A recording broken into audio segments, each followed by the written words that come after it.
Salamu wapendwa, I hope mko poa na mnaendelea salama.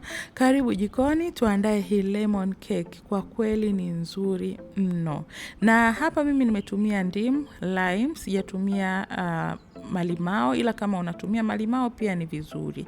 Na siri tu niwaibie, hii lemon cake ni tamu kuliko ile orange cake. Nimeipenda sana na familia yangu imependa. Na kwa siku ya leo natumia mashine, ila kama hauna tumia mkono.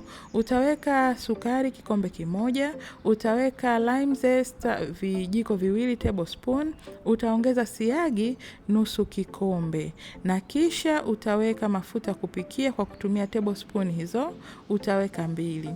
Baada ya hapo sasa changanya mchanganyiko wako vizuri mpaka uwe na rangi nyeupe au ulainike vizuri kama unavyoona hapo katika video. Baada ya hapo utaanza kuweka mayai, utatumia mayai 3. Na mpendwa usijali, nitakuwekea ingredients zote nilizozitumia hapo kwenye description box ili iwe rahisi. Baada ya hapo utaongeza vanilla essence kijiko kimoja tablespoon, kisha utaweka lime juice tablespoon 2. Baada ya hapo sasa mchanganyiko wako ukiwa tayari kabisa ni muda wa kuongeza unga. Huu unga ni kikombe kimoja na robo. Na ndani ya huu unga pia nilichanganya teaspoon na nusu ya baking powder. Utachanganya vizuri kama hivyo, ukikaa sawa kiasi utaweka maziwa robo kikombe. Kama hivyo ninavyofanya. Usichanganye sana, kiasi tu, na ukiwa unachanganya hivi hakikisha pembeni tayari baking tin yako umeipaka siagi au mafuta na jiko umelipreheat.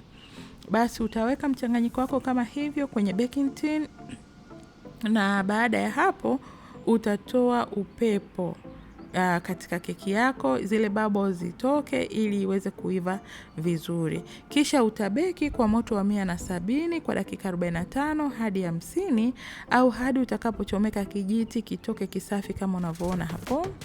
Sasa pia sikukaa kinyonge, niliamua kuglaze. Utatumia icing sugar kikombe kimoja, utatumia na lime juice vijiko 2 tablespoon. Changanya vizuri, kisha nenda kagarnish keki yako. Yaani sio kwa sababu sio professional bakers, basi upeleke keki ikiwa hivyo waziwazi tu. Utaigarnish vizuri na hakikisha unaharakisha mkono kwani huwa ina kawaida ya kuganda. Utaganishi vile upendavyo. Mimi niliendelea, utaona uko mbele niliweka slices za limes, lakini pia nikaweka na lime zest. Ilikuwa ni tamu na ni nzuri. Kama umependa mpenzi hii recipe usiache kujaribu, nina imani utaipendelea sana. Na pia usisahau kulike, kushare hii recipe pamoja na watu wapendao, na kucomment kama una swali, una chochote kinakutatiza ili tusaidiane tuweze kupika recipe za aina mbalimbali kwa pamoja. Na yote kabisa usiache kusubscribe kwa recipe nyingi nzuri zinazokuja. Yaani hautojutia kuendelea kubaki katika peji hii.